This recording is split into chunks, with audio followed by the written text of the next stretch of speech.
My name is Teresa Warner, and I am the 105th president of the National Press Club. I'd like to thank all of you for joining us tonight. We are the world's leading professional organization for journalists, and tonight we will recognize some of the best journalism in the last year, some innovative pioneers in our industry, and especially 3 people who made the ultimate sacrifice while covering violence in Syria this year. We want to get started tonight by recognizing the winners of the Consumer Journalism Awards in the National Press Club Journalism Contest. The Consumer Awards recognize excellence in reporting on consumer topics, especially work that prompted action by consumers, the community, the government, or an individual. The contest was very competitive this year, with 25% more entries than last year. As the winners are announced, they are invited to come up and make brief remarks. As the honorable mention designees are recognized, we ask that they please come to the stage to accept their awards. For those who couldn't make it this evening, we will send the awards to them. Our first award tonight, the winners of the Consumer Journalism Award for newspapers, are Michael Behrens and Kim Armstrong of the Seattle Times for their series on the state of Washington's use of methadone and the risks associated with the state's policies. A week after the series was published, the state issued a public health advisory about the risks of methadone. Press Club member Kyon Song will accept on their behalf.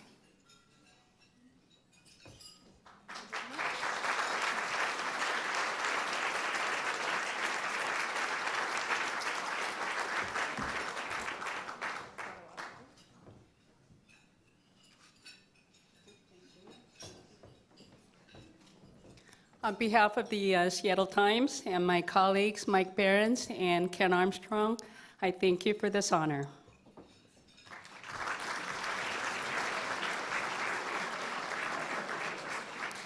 The Consumer Journalism for Newspapers Honorable Mention is Jen Abelson and Beth Daly of the Boston Globe for a 5-month investigation that shed a new and disturbing light on a staple of New England life, seafood.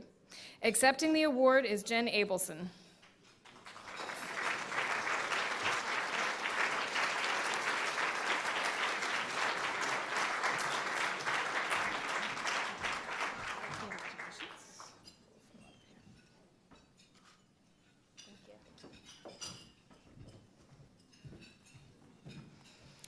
In the category of consumer journalism for periodicals, the winner is Reuters for Shell Games, a comprehensive reporting on the complex subject of shell corporations and the impact on people. Accepting the award tonight for Reuters is Brian Groh.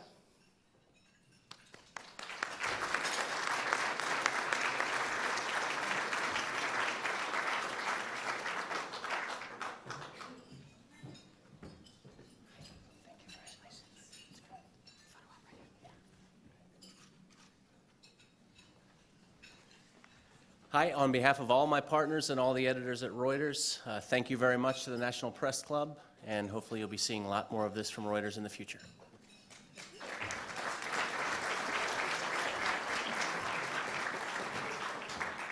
The honorable mention in that category goes to Michael Smith of Bloomberg Markets for its coverage of the selling of human organs in third world countries. Accepting the award for Bloomberg is Jonathan Salant.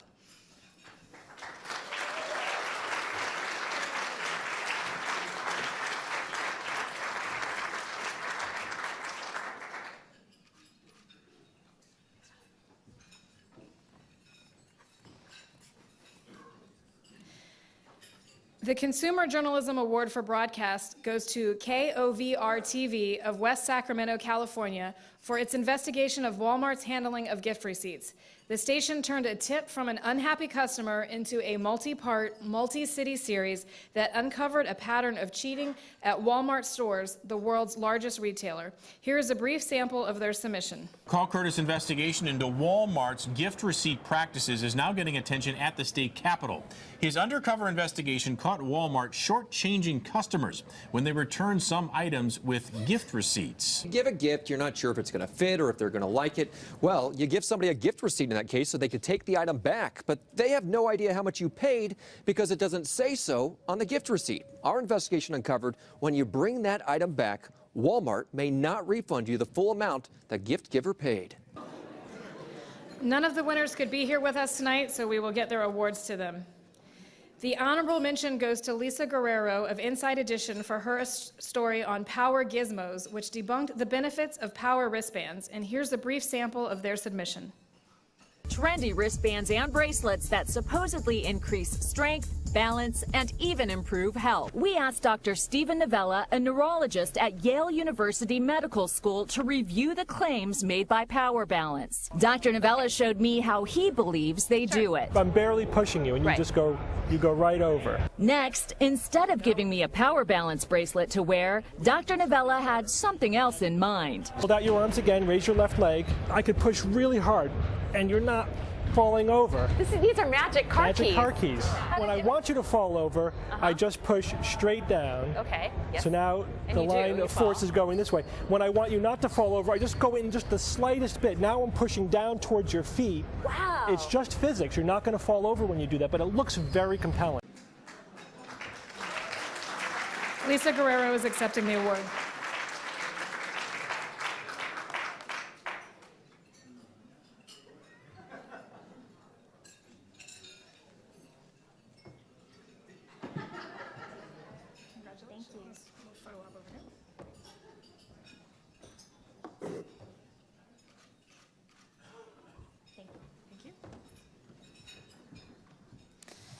We're going to take a short break for dinner, so enjoy your dinner, and we'll be back with the rest of tonight's program.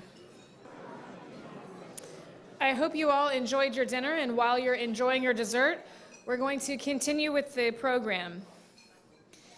Here at the National Press Club, we want to take a moment to note the passing of William Raspberry, a Pulitzer Prize-winning columnist for the Washington Post and a former Fourth Estate Award winner here at the National Press Club.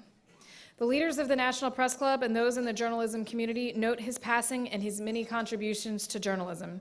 He will be missed.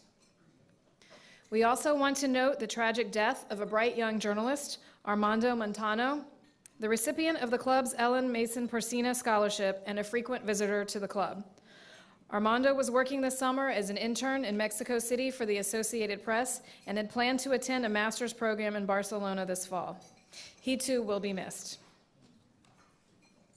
On an evening that we recognize excellence in the news business, it's appropriate to note some of the very talented young people just entering the field. Here to present the National Press Club's annual scholarships is Tim Homan of Bloomberg News and Vice Chair of the President of the Press Club Scholarship Committee. Tim?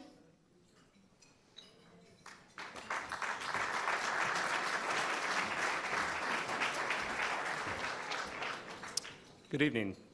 So we have 3 scholarship winners from the scholarships committee. And the first one is the Diversity Scholarship, and that's awarded to Sean Hurd of South San Francisco. It's a $10,000 scholarship for 4 years in college, and he will be attending George Washington University here in DC. And Sean was not able to make it, but he has a video that he'd like us to see. Hi, my name is Sean Hurd. I'm 18 years old and I was born and raised in South San Francisco, California. I was awarded the National Press Club's Journalism Diversity Scholarship. I believe that I was awarded the Journalism Diversity Scholarship because of my unique take on journalism diversity. Not only do I plan on adding diversity through my personal background, being that I am an African American and Chinese American male, I feel like I'll add diversity through my style of writing, which is storytelling. I feel like in today's media, journalists only focus on the big breaking news stories and they forget about the everyday person. I believe that everybody has a unique story that deserves to be told, and my goal is to put their stories on paper and bring their stories to light. This fall, I will be attending George Washington University, where I hope to continue my journey to becoming a professional journalist. And after graduation, I hope to become a sports beat writer for a professional publication. I would like to thank the people at the National Press Club for awarding me the Journalism Diversity Scholarship. Thank you. Our next award is for the Zimmerman Scholarship, which is a one-time award of $5,000 also for a college student, or soon-to-be college student. And this year's recipient is Kathleen Kruger of Kula, Hawaii. Kathleen was not able to be here either, but she'll be attending Columbia University in New York, and here is her video. Hi, my name is Kathleen Kruger, and I am this year's recipient of the National Press Club's Richard G. Zimmerman Journalism Scholarship. I would like to thank the National Press Club for awarding me with such a generous scholarship. I'm sorry that I could not attend the awards ceremony to thank you all in person. I am truly honored that the members of the National Press Club believe that my work is worthy of such a prestigious scholarship. I will use this scholarship to help finance my education at New York University this fall. I plan to major in journalism and further develop my skills in and knowledge of the profession. With this scholarship, I will be better able to focus on my studies. Again, thank you to all those at the National Press Club for selecting me as this year's recipient of the Richard G. Zimmerman Journalism Scholarship.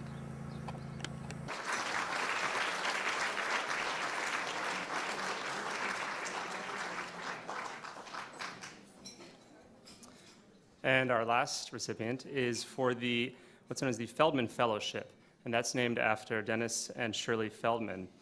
And their daughter, Amy Cernisk, is here, and we'd like to have her stand to be recognized.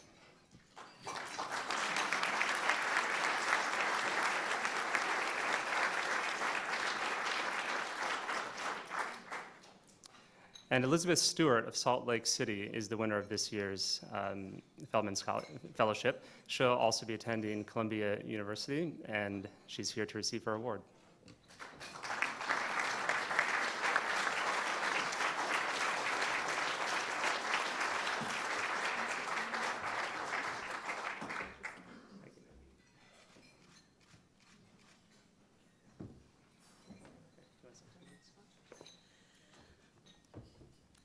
I didn't prepare anything smart to say, I'm sorry. I'm very honored to be here, and I'm very honored that you guys see something in me, and this means a lot to me, not just because of the money, but because I look up to all of you so much, so I value your opinion. And I'm very excited to go to Columbia, so thank you for supporting me.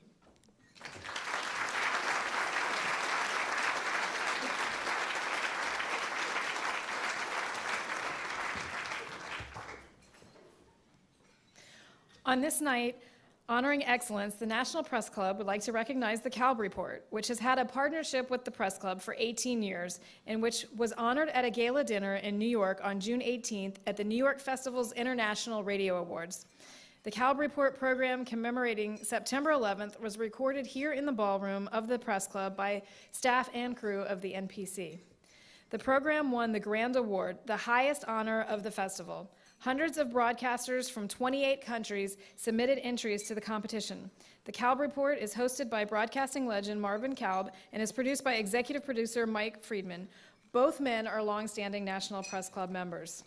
We have asked Mike Friedman, who is with us tonight, to come up and say a few words and hold up the trophy for all of you to see. So please give him a warm welcome. Mike?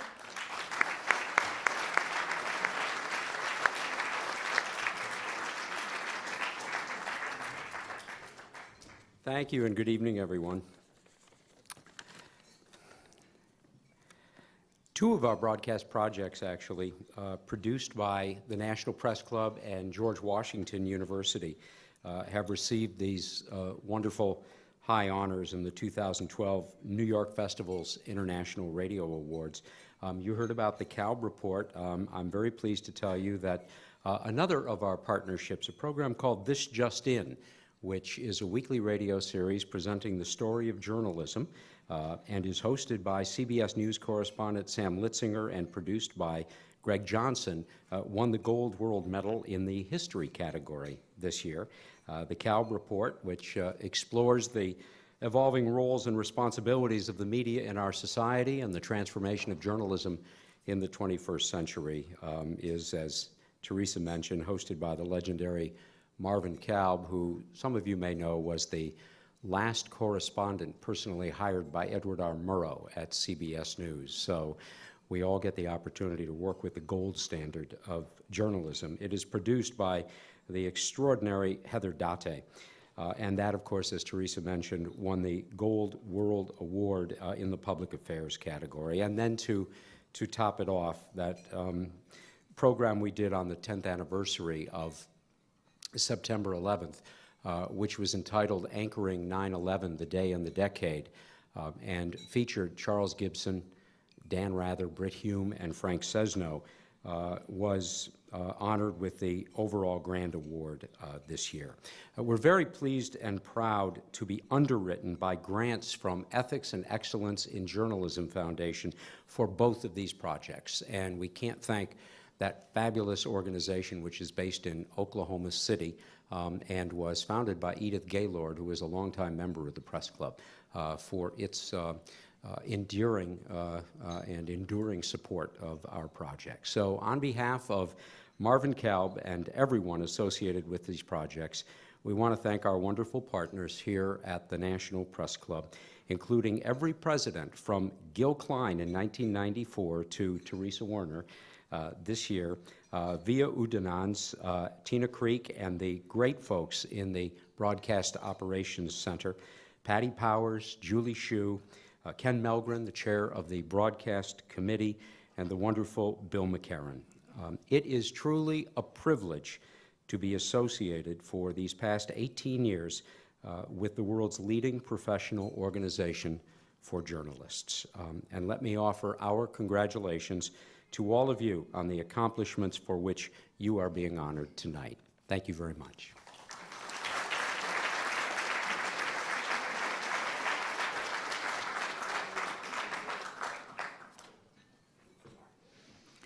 Now back to the winners of the National Press Club Journalism Awards. The winner of the Washington Regional Reporting Award is James Rosen of McClatchy's Washington Bureau. Rosen's coverage of South Carolina showcased his depth of knowledge of both Washington and the state. Accepting the award tonight is James Rosen.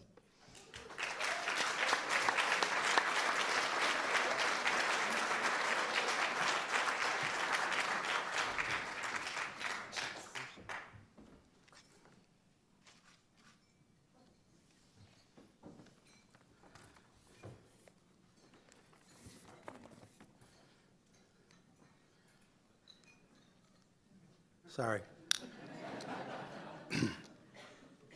So outside my alma mater, the Columbia University Graduate School of Journalism, stands a bronze statue of Thomas Jefferson.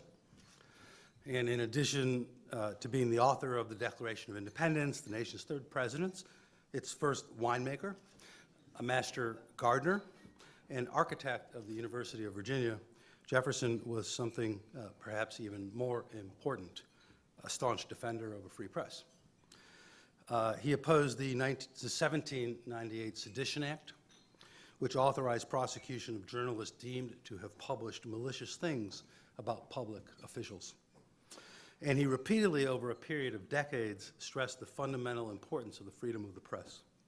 In one instance, he famously said, "Were it left to me to decide whether we should have a government without newspapers or newspapers without a government, I should not hesitate a moment to prefer the latter." At another point, he wrote, "Our liberty cannot be guarded but by the freedom of the press, nor that freedom of the press be limited without danger of losing it."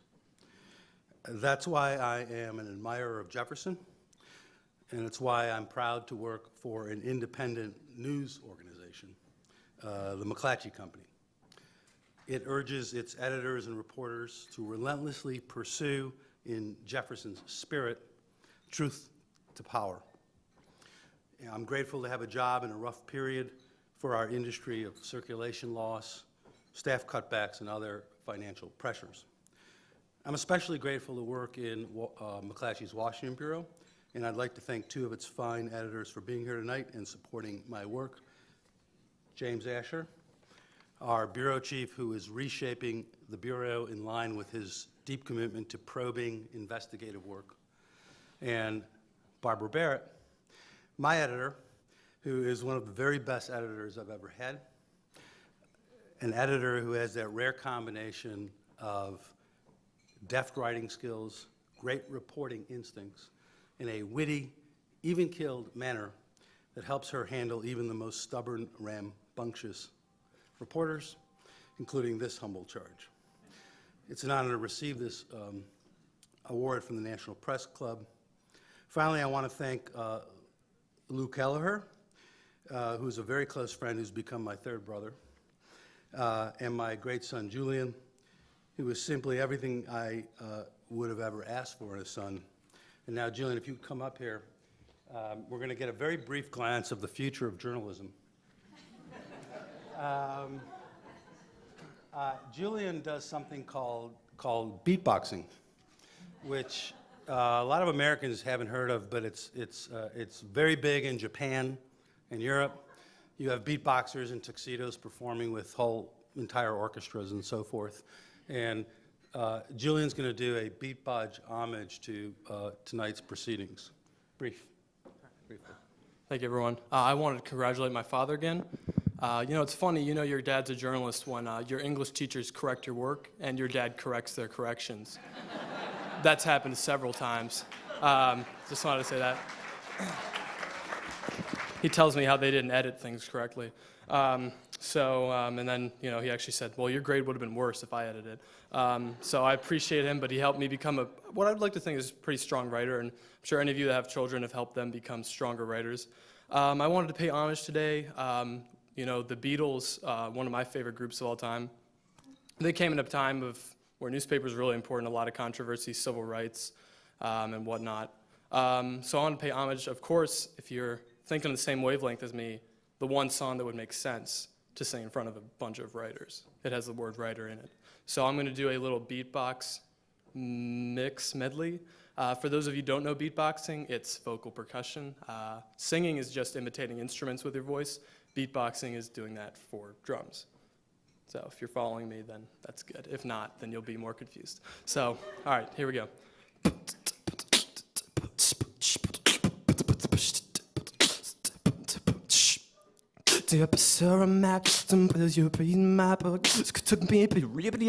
Right, won't you take a look? Paper back right up, back right up, paper back, paper right up, down. Thank you very much. Congrats again to my dad. This is what the journalists of the next generation will sound like.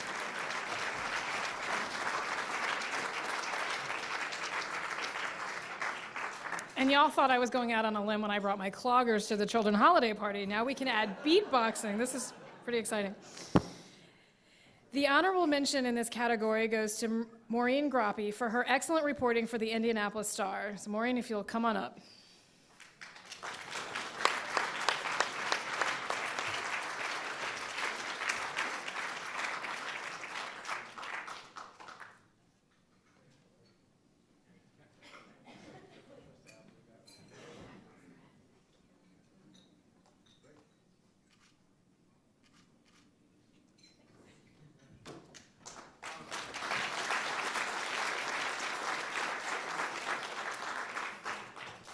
The print winner of the Arthur Rouse Award for Press Criticism is Paul Farhi of the Washington Post, who examined some of the seedier media practices.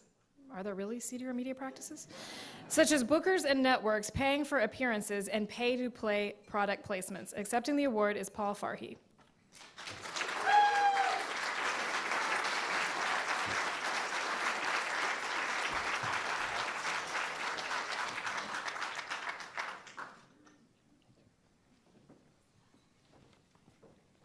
Coincidentally, I'm also a beatboxer.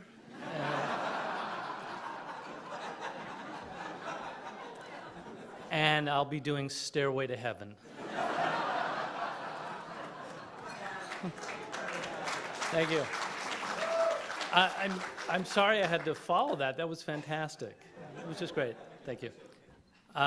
First, thanks to the National Press Club for this award. Specifically, thank you to Arthur Rouse for establishing an award for media criticism.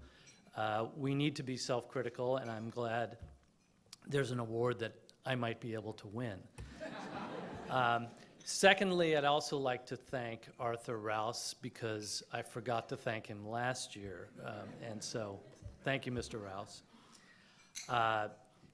At my table are the editors in the style section of the Post, who I'd like to recognize: Francis Sellers, Eva Rodriguez, and Nicole Arthur. Yes.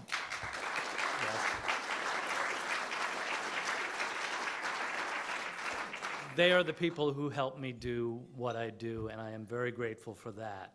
Also at my table are my wife, Lisa, and my daughter, Helena, and they are the people who make me what I am. So I'm very grateful for them.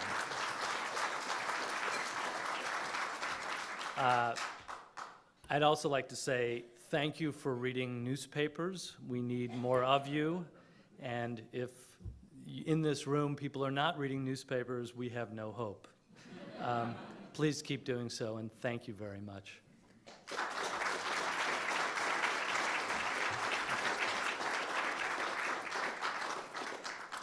The broadcast winner is WGBH-TV's Emily Rooney and Jeff Keating, who examined the Boston media's handling of a range of issues, including those with national implications, such as the case of organized crime figure Whitey Bulger. Here's a brief sample of their submission. Maria Kramer and Shelley Murphy had one tantalizing fact. The FBI's tipster was from Iceland. Once they learned her name, the issue was whether to publish it. Boston Globe editor Scott Allen told us the paper felt confident it was not putting Bjornsdottir in danger. But the Boston Herald begs to differ. Scott Allen scoffs at that. The Boston Herald got badly burned on a story that is richly important to them. They had beaten the drum all summer, raising questions about the existence of the tipster. We outed the tipster. They were sorry they didn't have the story. And what did they do? The next day, they suddenly became concerned for her safety. While the Herald might have been concerned for her safety, they apparently don't think much of her moral turpitude, calling her a snitch and a dime dropper. Accepting the award is Linda Pollock, Executive Director of their program.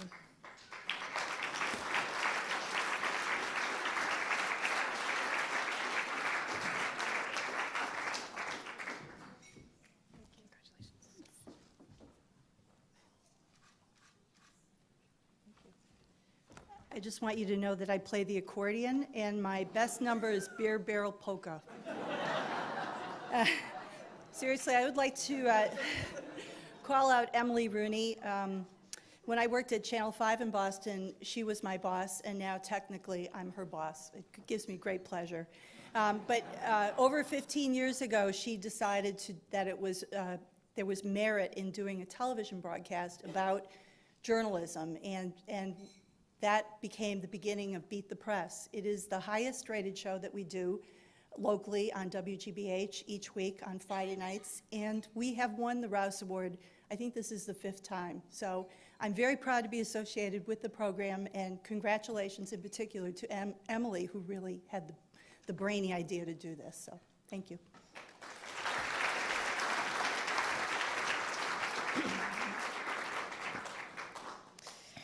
The winner of the Edwin M. Hood Award for Diplomatic Correspondence is Ryan Lizza for his story, The Consequentialist, which examined the foreign policy battle that raged between the White House and the State Department during the Arab Spring. Accepting the award is Ryan Lizza.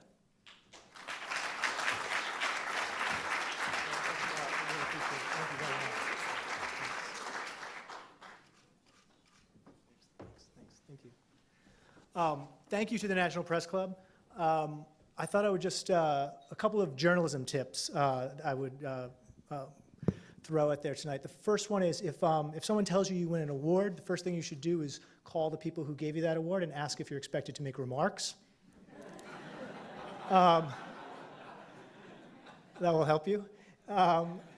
And then first, I want to thank the editors at the New Yorker, David Remnick, who is an amazing person, as good as you've all heard, and allows us to do some great journalism, spend the time and resources to do the kind of stuff that they do there. And the other person who edited this piece, Nick Thompson. I think a lot of people have this idea when they open up a magazine or even a newspaper that these articles just sort of get popped in there. They go from the writer's brain into the magazine to your doorstep or your internet browser. I can tell you that that is not the case at all. And this is my second piece of journalism advice. The first draft of this piece, which now is, I'm very proud has won this award, it wasn't so great. At the New Yorker, if David Remnick, the editor of the magazine, sort of intervenes and starts editing your piece himself, it means something has gone wrong. So Nick and I, my editor, that sort of happened with the first draft of this piece. It wasn't quite going the way everyone wanted it to. And so David takes the piece and he sends us back an email. The email's got about 3 sentences in it with some things he wanted us to change. Nick and I were sort of bewildered by this. David had the piece for a whole day. And we sort of tried to decipher his 3 sentences, went back into the piece, worked on it some more, thought we had it really worked out, sent it back to him. And it turns out that attached to that email had actually been a copy of the piece with line-by-line edits of a 10,000-word piece with extremely specific recommendations on almost every paragraph. And we had completely missed that. So my second piece of journalism advice is, if your editor sends you an email, check to see if it has an attachment. And finally, this piece, it was a really wonderful piece to do. Mostly I cover politics, but I got a great chance in this piece to go and travel in the Middle East and Europe. And I have 2 small children, and frankly, could not do that and could not do my job at all if I didn't have a person who's sitting back there, my wife, Christina Gillespie, to make sure that I can get up every day and do my job. And this would not have happened without her, so I want to dedicate this to her. And thank you all very much.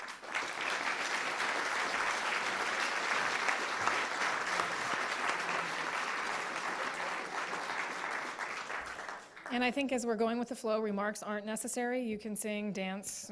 We're open to interpretation here. The honorable mention goes to Jay Solomon of the Wall Street Journal for his reporting on Syria, including an excellent account of threats and intimidation against Syrian expatriates speaking out against the Damascus regime. Accepting the award is Jay Solomon.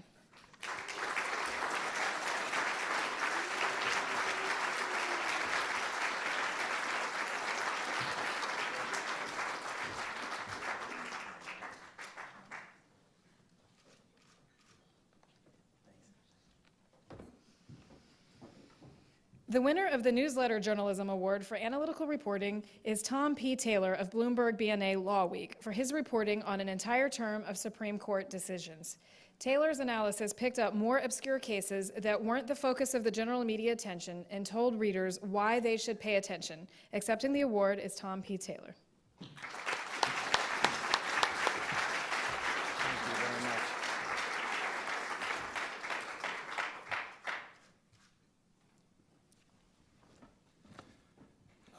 Ryan, thank you for the advice about preparing remarks. A little too little, too late. But I'd like to first thank the National Press Club, and of course, I'd like to thank my staff and the people that I work with at U.S. Law Week. We're a Bloomberg BNA company. They were nice enough to give a recovering lawyer a wonderful home and a much better career. And I'd also like to thank my support system at home, my wife, Kara, and my parents, Sandy and Tom.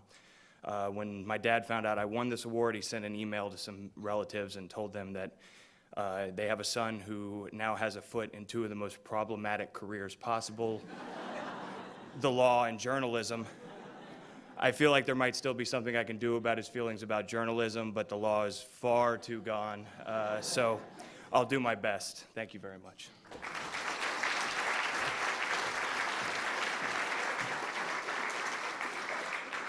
The honorable mention goes to Nathaniel Gronwald of Greenwire for his thorough reporting and well-written coverage of biofuels in Colombia. Nathaniel is not able to join us tonight. We are honored tonight to recognize the winners of the John Aubuchon Press Freedom Awards. The awards are named after a former president of our club who was a staunch advocate of press freedom. They recognize journalists and others whose work has shone a light on the world or who have stood up to those who have restricted the press's ability to shine that light. Each year, we give an Aubuchon Award to journalists in 2 categories, foreign and domestic. This year's winner for domestic coverage is James Risen, a New York Times reporter. Risen's distinguished career, which includes a Pulitzer Prize, is marked by a penchant for reporting material the government would prefer to keep from public view. From warrantless electronic surveillance of U.S. citizens to botched CIA program that had sought to give Iran a flawed nuclear bomb design, he continues to fight valiantly in court against government efforts spanning the last 2 administrations to compel him to reveal his anonymous source.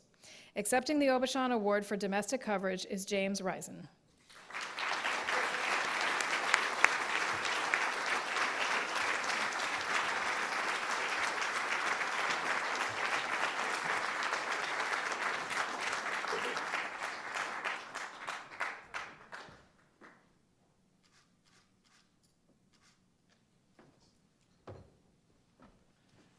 Thank you very much. I really appreciate this. Thank you to the Press Club for this. This is a great honor and something I really wasn't expecting. And I guess I just want to thank a few people. One is I want to thank Simon & Schuster, my book publisher, which has supported me throughout this whole experience, which is at some points kind of an entertaining experience to be the subject of the Justice Department's interest. I'd also like to thank my friends and colleagues at the New York Times for their support. And I want to thank my family, especially my wife, Penny, for standing by me. It's, I think I got subpoenaed in 2008, so it's about 4 years, so it's been an interesting Obama administration for me. I would like to just say a couple words about what the significance of this is, and I think to me there's a lot of legal mumbo jumbo that surrounds my case, which is still going on, believe it or not. But really what it boils down to is whether or not we're going to have an independent, aggressive, investigative reporting in the United States. That's essentially what my case is all about. Whether the government can tell us what we can write about national security, or whether we in the press decide what we write about national security. And in my opinion, the First Amendment says that we get to decide, the people of the United States get to decide what we write about, not the government. And so that's what I'm fighting for, and that's what I'm hoping to, at the end, win on my case. And so I really appreciate your support. Thank you.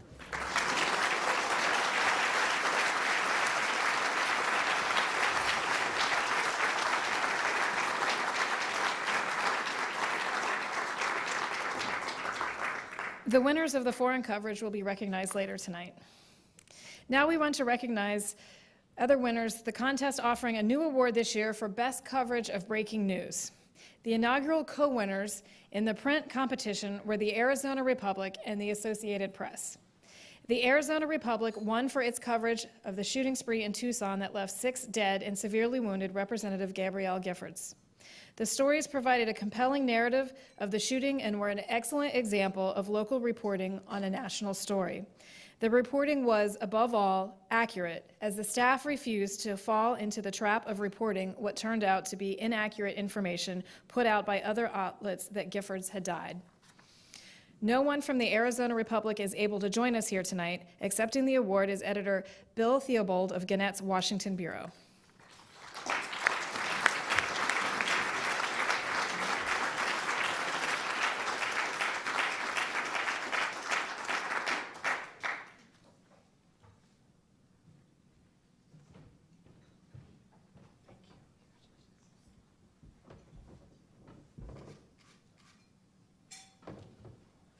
I'll just say quickly that I just want to thank you on behalf of the editors, reporters, online people, photographers, videographers who worked very hard in those days after the tragedy. I know that they did what journalists do after there's a tragedy of that sort. They did their jobs and they did it well. So thank you very much.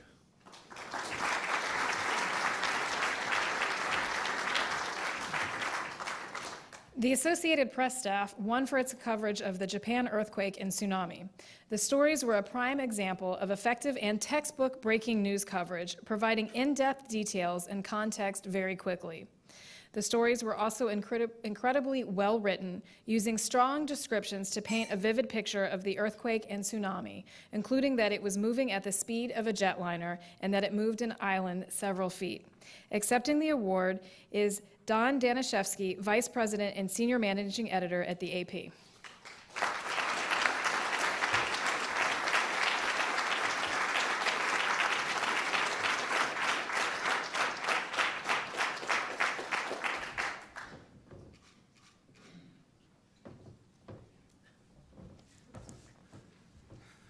Well, thank you to the National Press Club.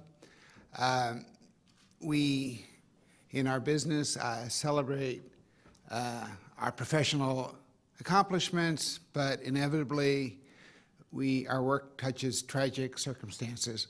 And on March 11, 2011, 19,000 people lost their lives in the triple disaster that hit Japan. Our bureau was affected in Tokyo. The building was shaking, and even as the building was shaking, our bureau chief, Malcolm Foster, was filing the urgent news alert that told the world what was happening. For the weeks and months that followed, journalists traveled to the quake zone, exposed themselves to all the rigors of roads that were blocked, corpses lying around, no food, no water to cover the story. Later, going to the Fukushima nuclear area, exposing to radiation. So these stories are difficult to cover, and we couldn't be prouder of our team on that story. So thank you very much.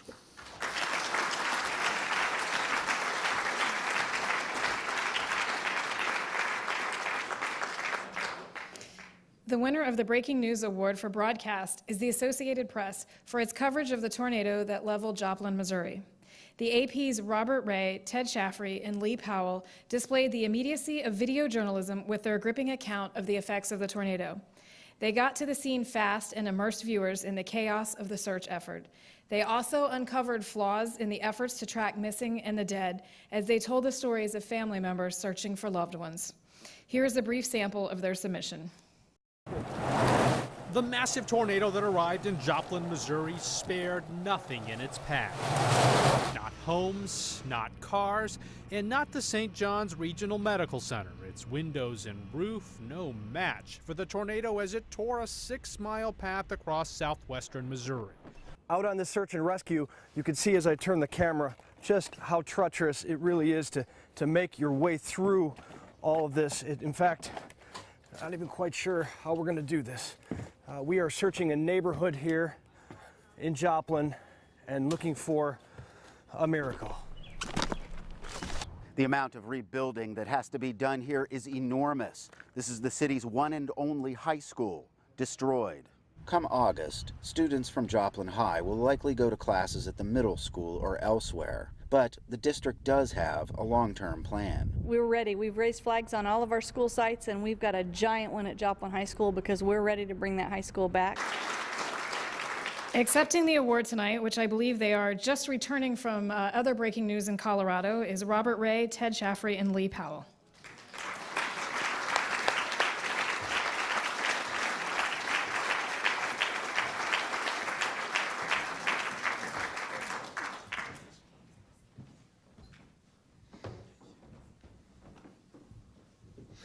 Well, thanks to the National Press Club. I have never been here, so it's a great honor to be here tonight. Thank you to the Associated Press, our bosses, Kevin Roach, Carol Feldman, Denise Vance, David Bruns here, for all the support when we were covering this story. And I want to echo the commentary on the Japan disaster, the Joplin disaster, a similar situation where, frankly, as journalists, we were trying to do our job, but you don't want to be in a situation like that. And our hearts and our feelings go to all the people that lost their lives and the victims of that natural disaster and their future and the rebuilding right now. I'd also like to say that what we tried to do is what every person in the media tries to do, whether you're a print writer, whether you are a television journalist, whether you're a radio journalist, or whether you're a still photographer, is we tried to give the inside look and the real feel of exactly what was happening on the ground there. So that was our goal, and that was our mission when we told the story, and we hope that it came through, and we thank you for this great honor tonight. Thank you very much.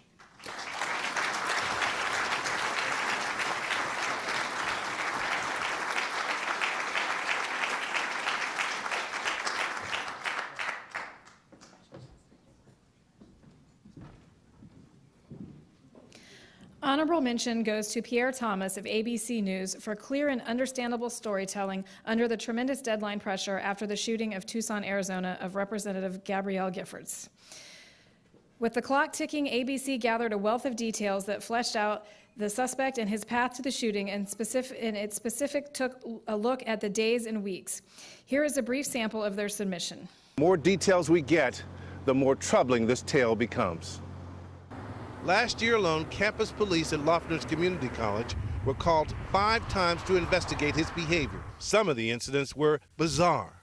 About a year ago, after hearing a poem about abortion, Loeffner said, "Why don't we just strap bombs to babies?" Over time, Loeffner's behavior became more strange. In September, after another disruption, the officer who responded wrote, "Loeffner's head was constantly tilted to the left and his eyes were jittery." The next week, when officers went to tell Loeffner he had been suspended, he just stared at them.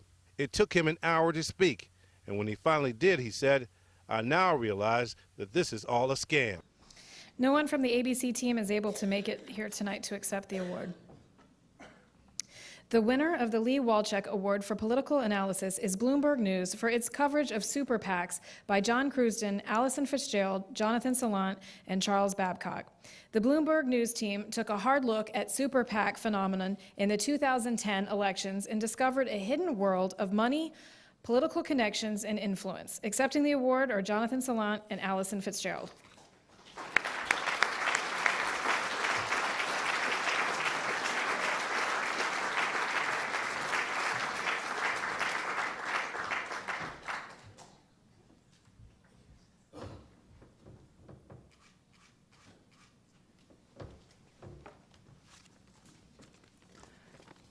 Thank you very much on behalf of my colleagues, Allison Fitzgerald, Chuck Babcock, and John Crewston. In the interest of full disclosure, Bloomberg paid for our table tonight. Also with us tonight is our main editor on the story, Gary Putka. Gary, thank you. Gary went over every line of our story so often that he could probably still recite it in his sleep. Thanks also to editors Bob Blau and Ann Reifenberg, and those at Bloomberg News who gave us the time to follow where our reporting took us. Executive editor Amanda Bennett, Washington editor Al Hunt, who's also with us tonight, managing editor Mike Tackett, deputy managing editor Mark Silva, and Bloomberg News editor-in-chief Matt Winkler. Also like to acknowledge our Washington executive editor Susan Goldberg and our bureau chief Cesca Antonelli. I believe that the First Amendment gives us the power and the responsibility to watch over those in power. In this case, we chronicled how millions of dollars in secret money was spent, primarily to help elect Republican lawmakers. In some cases, we found not only were the sources of the money hidden, but so too were the expenditures. We're seeing this play out again in 2012 with the same groups and some new ones spending millions of dollars without telling the public who is funding the ads they're seeing. On a personal note, this award is especially meaningful because Lee was one of my editors at Bloomberg. He shared my love of campaign finance reporting. In 2008, he edited a story of mine showing how the presidential race at that time, with no one taking public money for the primaries, had even marked a return to the pre-Watergate fundraising. Even brought the story along as a prop. That was long before anyone had ever heard of Crossroads GPS or Priorities USA. So I'm sure Lee is watching the current explosion of campaign funding with fascination and kvelling, that's a Yiddish word meaning to beam with pride, as his old newsroom is undertaking the effort to chronicle this spending. Thank you again for this honor.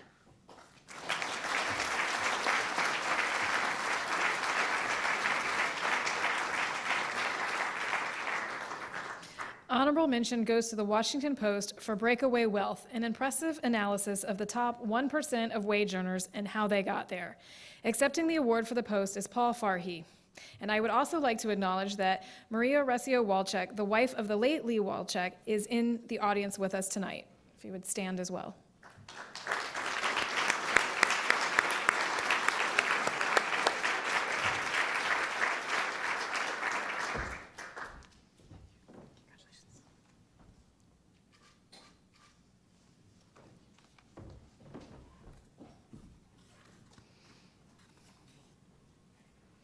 The winner of the Ann Cantrell Free Animal Reporting Award for print was Chris Adams of McClatchy Newspapers for Chimps, Life in a Lab, an exhaustive series of examining the usefulness of chimpanzees in medical research. Accepting the award is Jim Asher, McClatchy Bureau Chief.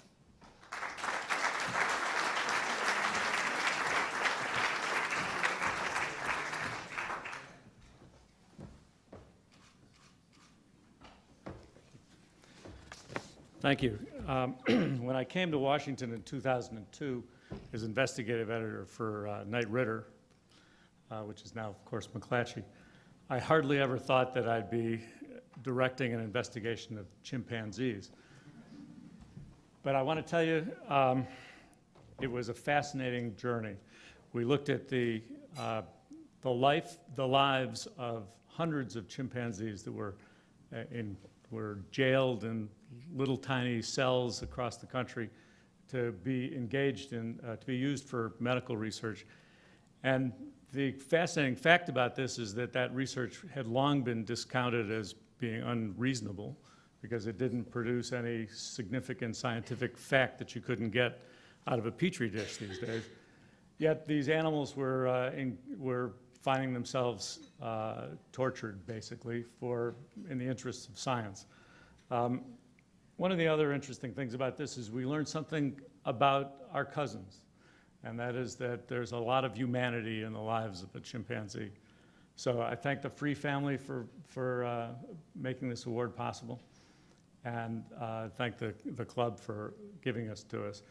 I want to take a minute, though, to make one other comment. Last Friday, I sent a note to the staff of the Washington Bureau saying that we would no longer allow the government to alter quotes that they have routinely been asking us to do.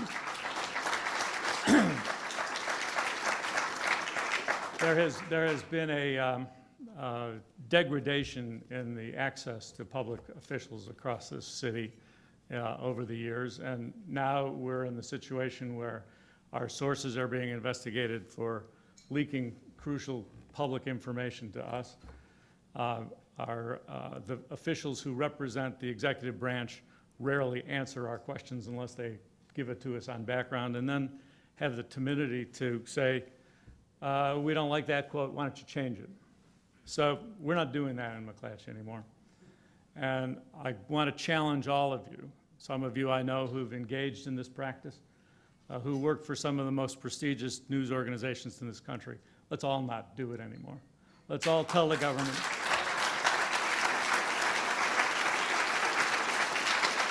Thank you. Let's all tell the government that the people's business is the public's business, and it ought to be done in public, and they ought to tell us why they do it, instead of do it and then ask us to change the course of what they've decided. Anyway, thank you very much.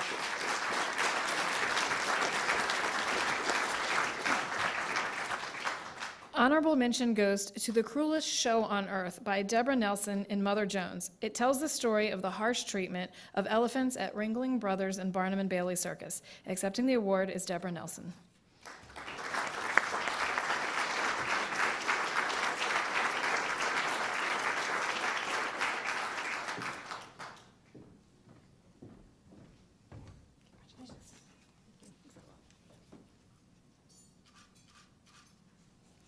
May I say one thing? Go ahead. I know the honorable benches don't get to say anything generally, but I almost didn't come tonight. I judged the White House Correspondence Contest, and I thought I just can't handle another event like that. I'd never been to one of these, but this is about journalism, and I thank you for that.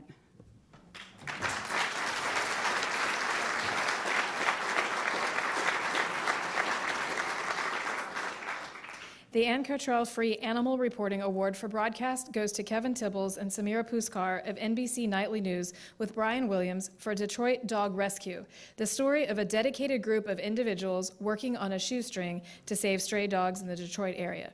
Let's take a look at their submission. When times get tough and families flee, the pet is often left behind. Today in Detroit, there are an estimated 50,000 stray dogs on the street. It makes me mad, and you know, it makes you sad. What's your 20 now? Hush grew up on these streets. Well, whatever came this way? Oh. And by starting the Detroit Dog Rescue, he and his crew worked to give strays a second chance. Yeah, he's gonna be fine. With almost military precision, volunteers patrol where dogs occupy abandoned homes and scrounge in packs for survival. Always hungry, often sick and frightened. Accepting the award is Samira Puskar.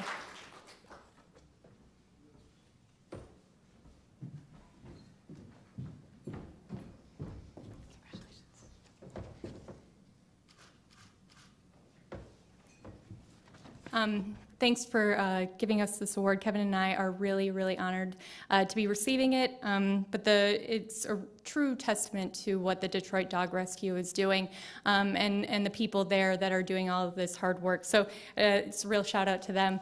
Wanted to thank the family of Ann Cottrell-Free for making this award possible, and also to the National Press Club. Thank you so much.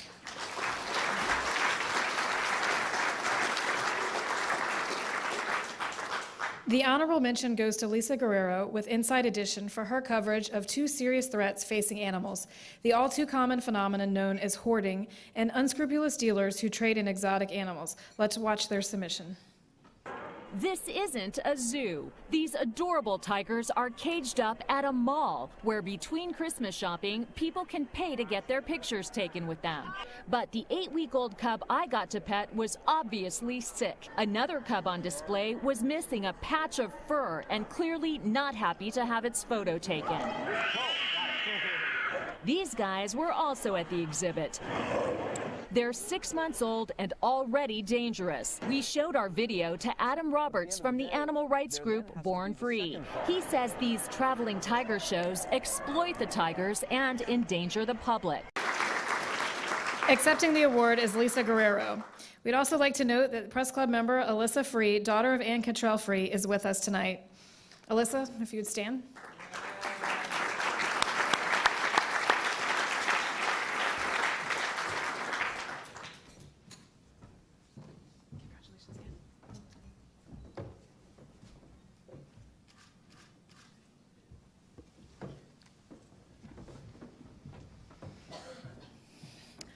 Online journalism is a critical element of the business these days and is reliant on effective use of various types of media.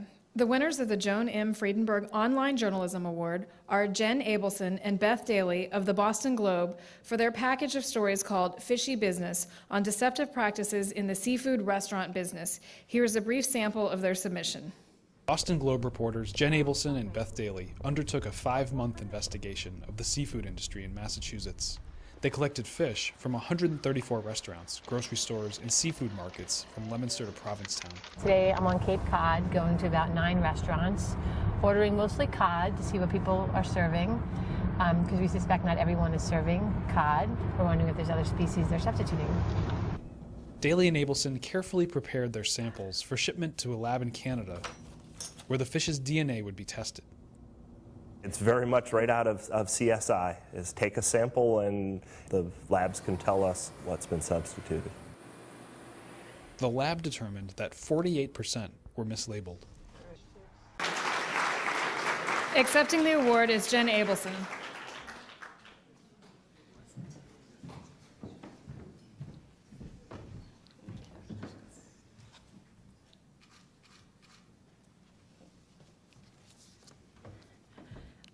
I also didn't have prepared remarks and need to learn better to ask beforehand, so I'm nervous up here, but I want to thank the National Press Club. I want to thank Joan Friedenberg and her family, and I want to thank you all for tonight. I feel incredibly lucky to be up here and couldn't have done it without the other part of this is Beth Daly, who unfortunately couldn't be here tonight, and the entire Team Fish, as we called ourselves at the Boston Globe.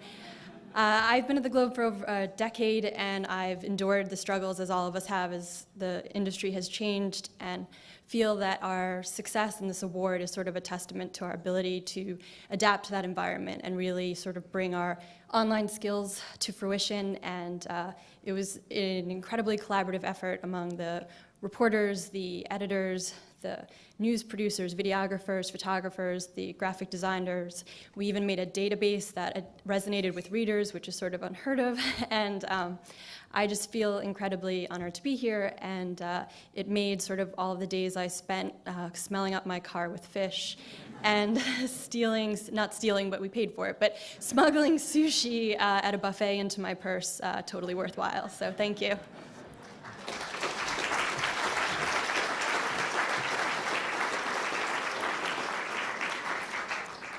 Honorable mention went to David Wood of the Huffington Post for his compelling stories on wounded veterans and their families called Beyond the Battlefield. Here's a brief sample of their submission.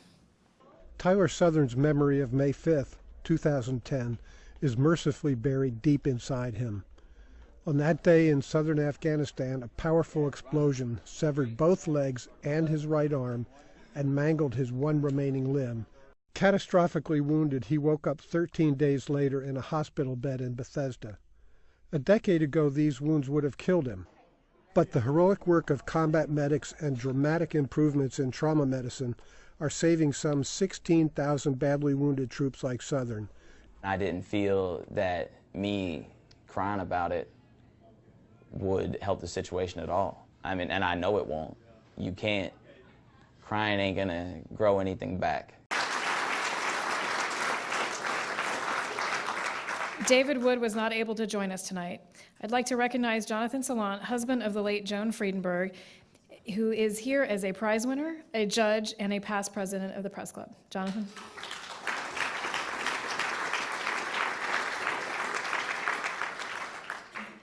The Sandy Hume Memorial Award for Excellence in Political Journalism honors top work by young journalists.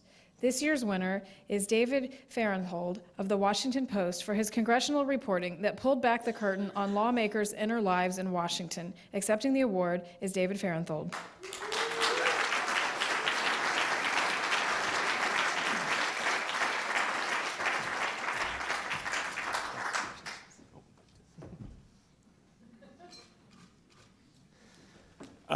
I wanted to say briefly how nice it is for the Press Club to allow me to be 34 years old and get an award for young people. I really appreciate that. I want to say just a brief thank you to my wife, Elizabeth Lewis, my parents, Peter and Jeannie Fahrenthold, my sister, Jennifer Fahrenthold, my editors here, Terry Samuel and Kevin Merida. I also wanted to say, just briefly, a thank you to the Hume family. You guys are probably aware of the great scoop that Sandy Hume had in 1997 of the beginning of the aborted coup against Newt Gingrich. I only started covering the Hill in the fall of 2010, and this was transmitted to me as part of the lore of the Congressional Press Corps, this great scoop.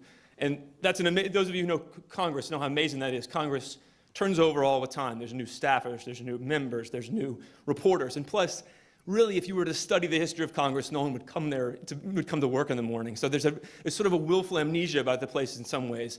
The idea that this great work was so good that 15 years later I'm hearing about it, it's told as sort of one of the great works of congressional journalism. It's a huge honor to get an award named for that person. So thank you very much.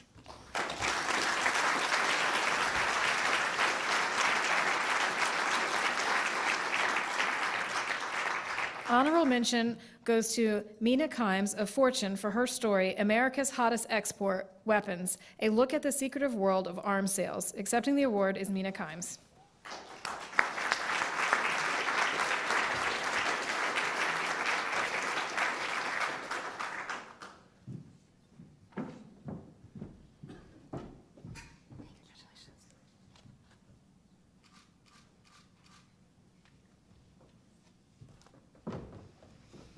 So we'll move from the young 34-year-olds to a nation of baby boomers getting older, and the problems of America's seniors are a growing focus of excellence in journalism. The winner of the Joseph D. Ryle Award for Excellence in Writing on the Problems of Geriatrics is Peter Waldman of Bloomberg News for his stories on profit and neglect in hospice care. The coverage focuses on aggressive efforts by profit-seeking hospice companies to recruit patients from nursing home care. Accepting the award is Peter Waldman.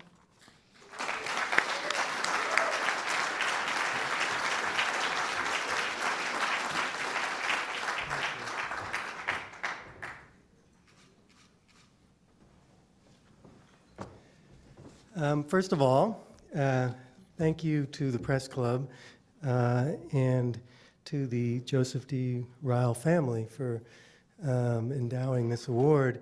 My colleague Jonathan mentioned that it's incumbent on journalists to hold the powerful accountable, and this is a situation where it's also incumbent upon us to hold the less powerful and uphold the less powerful. So in writing about hospice care, that is what I encountered for many, many months last year. I'm also grateful that the award is for excellence in geriatrics. Some other colleagues were referring it to excellence in geriatric writing, and I think I prefer the former. Anyway, let me give a huge shout out again. This will be the second time tonight that Gary Putka, our editor at Bloomberg, and the investigative team gets credit for extraordinary editing. Gary is a guy with a laser eye for holes in stories. I submitted many holes, and Gary was instrumental in filling them. So thanks to Gary, thanks to my colleagues at Bloomberg, and thanks to the National Press Club.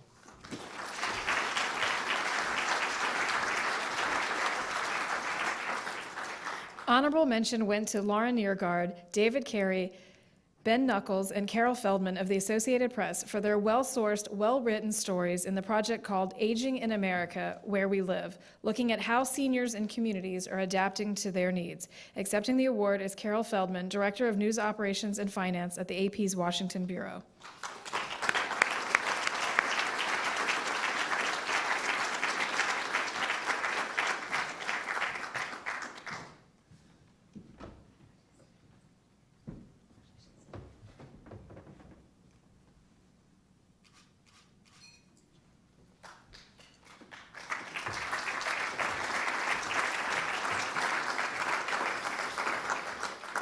One of the most challenging jobs in journalism is writing humor. The winner of this year's Angel Gingrich Humor Award is Ann Cadet, writing for the Wall Street Journal. Her innovative columns included Where She Had Friends Rate Her Kitchen and a dinner according to the city's Department of Health guidelines, and she failed. She also wrote of a trip to Walmart, noting that she couldn't see from one end of Walmart to the other because of the curvature of the earth. Accepting the award is Ann Cadet.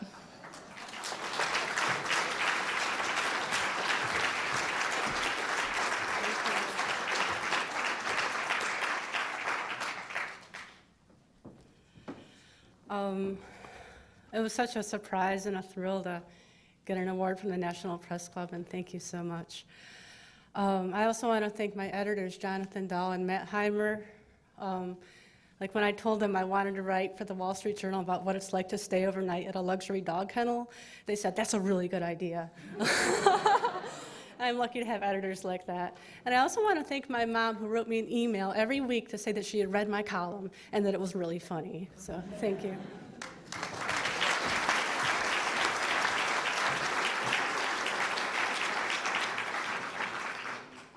The honorable mention goes to Laura Sjoberg of Wired.com for his humorous columns. Accepting the award is Laura Sjoberg.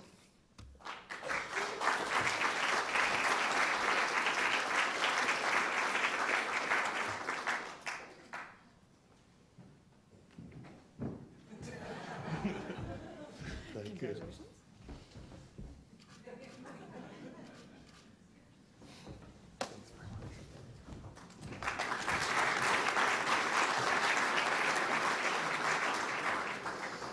The winner of the Michael A. Dornheim Award is Nathan Hodge of the Wall Street Journal for stories that explored U.S. defense policy, operations, and budgeting. Hodge's reporting from Washington, Cambridge, Iraq, and Afghanistan offered a thorough view of these topics. Accepting the award is Nathan Hodge.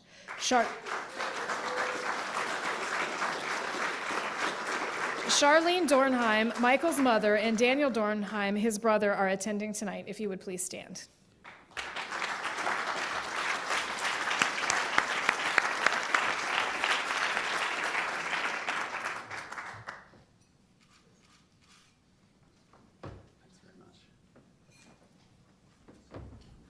Thanks very much, and thanks to the Press Club. It's really a particular honor to receive an award that's named in memory of Mike Dornheim, who was a longtime aviation week reporter, really known as one of the best in the business. As aviation journalism lore has it, a defense contractor once gave him an approved for public release picture of the Air Force's airborne laser aircraft, which he then published after personally and meticulously labeling all of the parts. The Missile Defense Agency freaked out. Mike, who was also trained as an aerospace engineer, also demonstrated that you can be a good subject matter expert without being boring. And that's particularly important when you're talking about the mysteries of the Pentagon budget, the procurement system, and the hundreds of billions of taxpayer dollars that are at stake. And so that's why I really appreciate the recognition of these stories with some great encouragement and support. My editors pushed me to illuminate a pretty wonky subject, the defense budget, in a way that I hope was entertaining, informative, and accessible. So thanks tonight would go to Jerry Seib, our Washington bureau chief, Matthew Rose and Bob Orlean, who were fantastic editors, and to everybody else who was on the Washington National Security team. We have some really smart and some really dedicated people that I work with who are way, way smarter than I am on how Washington works. And I couldn't have done it without them. So I couldn't ask for better colleagues. Thank you very much.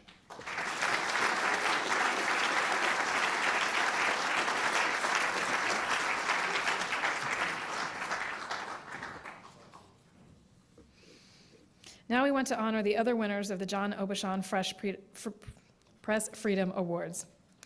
In the foreign category this year, the club is honoring 3 journalists who, we are very sorry to say, died in Syria in February. They were among the few reporters able and willing to put themselves in harm's way to try to tell the world about a brutal conflict that continues to rage. The first 2 award winners, Marie Colvin and Remy Ashlik, died together on the same day in the Syrian city of Homs, the victims of a rocket attack by Syrian military forces. Marie Colvin was an American who worked for the Sunday Times of London and whose reporting from war zones was legendary. She had lost an eye, in fact, to a grenade in Sri Lanka in 2001, and thereafter she wore a distinctive black eye patch, but she continued to pursue her calling with a missionary zeal. Here to accept the award on behalf of Marie Colvin is Christina Lamb, the Sunday Times of London's Washington bureau chief.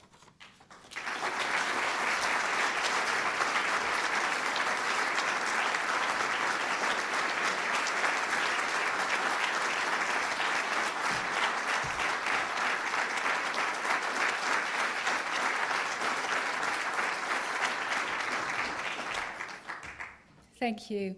At lunchtime today, I went to a meeting of Syrian activists, which descended quite quickly into an argument about who was killing who in Homs and who was forcing Christians to flee. And those of us attending, not ever having actually been there, found it very difficult to know who was telling the truth. I immediately thought of Marie, not only because she was killed in Homs, but because she always talked of the importance of bearing witness and of being there to see for yourself to tell people back home. I'm going in no matter what, she told the photographer that she went with before her fatal last trip in February. As you probably know, it's not been a great time in British journalism recently. We had several colleagues charged today. It's particularly not been a great time at our organisation, News International. So Marie represented all that was great in journalism, and she went everywhere fearlessly, getting scoops from Timor, Kosovo, Chechnya, the Middle East, dodging the advances of Gaddafi. And when we had foreign correspondents get-togethers in London, she was invariably late and lost. We always used to laugh how she could manage to do all these amazing things around the world and then couldn't find her way on the London tube. She was the bravest journalist I have ever known. She was passionate about what she did. She risked her life over and over again to tell the story, even after she lost her left eye and had to wear a patch. She did it so that nobody would be able to say afterwards, we didn't know what was happening. I was very honoured to work with her and to take this award on behalf of her family. She was one of the few people that you could truthfully say made a difference, and I only wish she could have carried on making a difference. Thank you.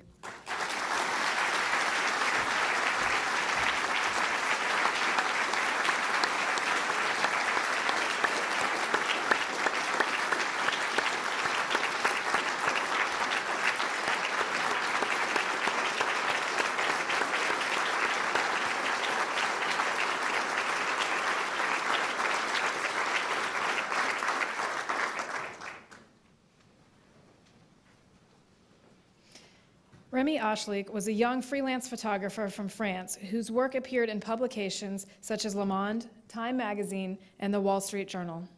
Ashlik moved from Arab Spring uprising to the next one, and he was continuing to send the world images of these historic events until he found himself in the wrong place at the wrong time with Marie Colvin at a makeshift press center in Homs that day. Accepting the award on behalf of Ashlik and his family is Delphine Haugand, the Washington, D.C. director of the International Press Freedom Group, Reporters Without Borders.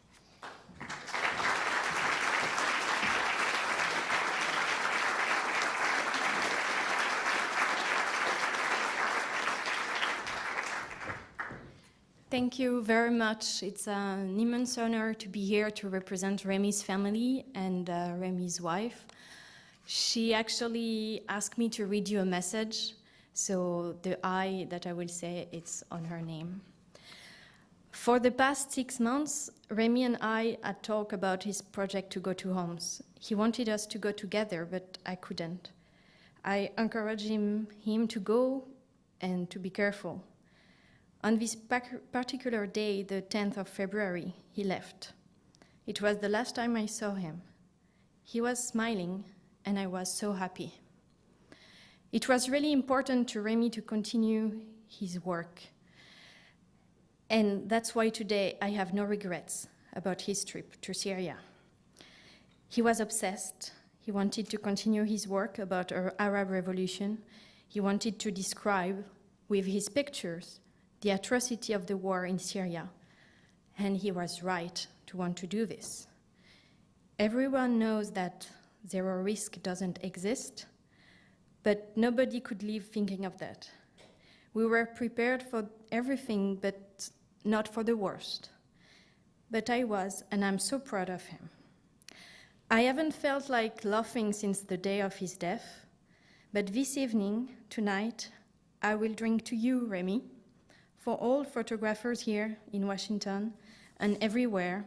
We will show the world not as we imagine it, but as it is.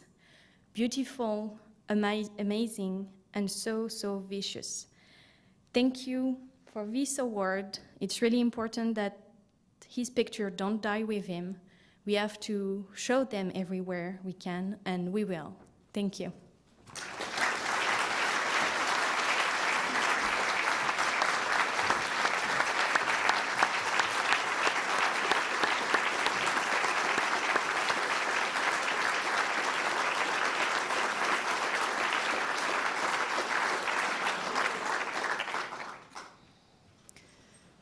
The third and final winner of the Abishan Press Freedom Award in the foreign category is the late Anthony Shadid, a New York Times reporter. An American of Lebanese descent, Shadid covered world events, particularly in the Middle East, gave readers a clear and fresh perspective on a troubled region. A two-time Pulitzer Prize winner, Shadid died of an asthma attack as he was making his way into Syria to cover the uprising here.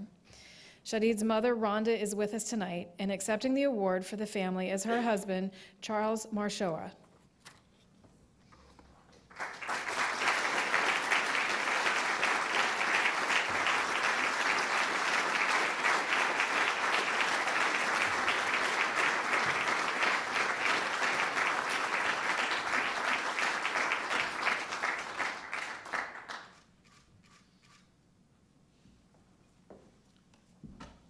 On behalf of his mother and the Shadid family, we thank you.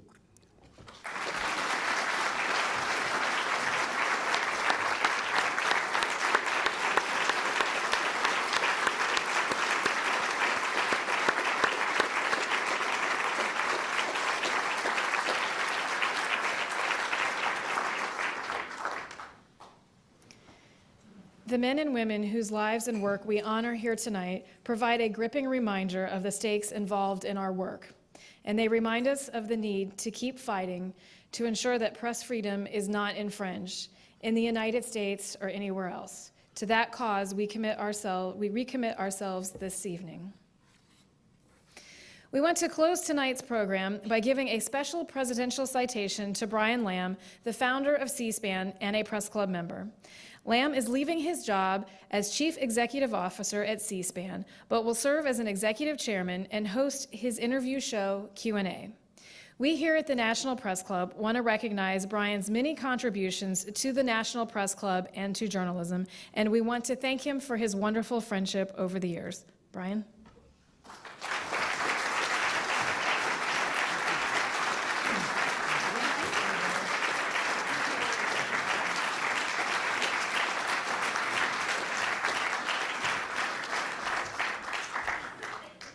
What an evening. Earlier today, Gwen Ifill stood here giving a speech at the National Press Club. We covered it live. And she said something I thought was very important, and that was that she said, we're not that PBS, the NewsHour, we're not C-SPAN. They just cover the news. We explain it.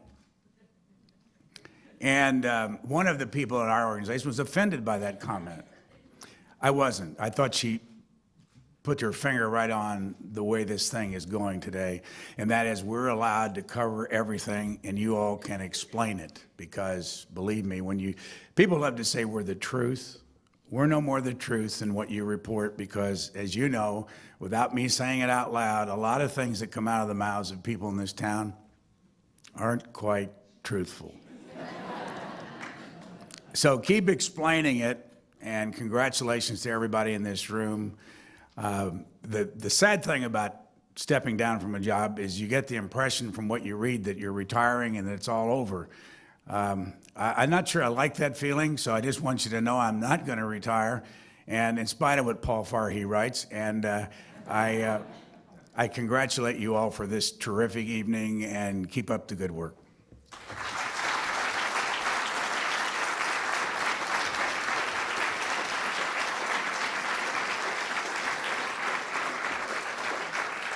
So he hasn't actually officially retired, but yet he's failed retirement. Congratulations. And that wraps up our 2012 Journalism Awards dinner. I want to thank all of you for coming and help us celebrate some of the best in the business.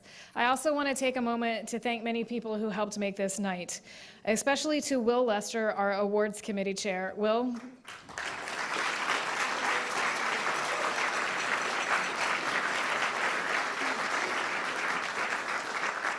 I have attended many of these awards dinners, and I've always thought how wonderfully smoothly they run, and they do. And I think being on this side for the first time, I've truly understood all the hard work you put into it. Thank you very much, Will. I'd also like to thank Joanne Booz, who is the staff liaison to the awards committee.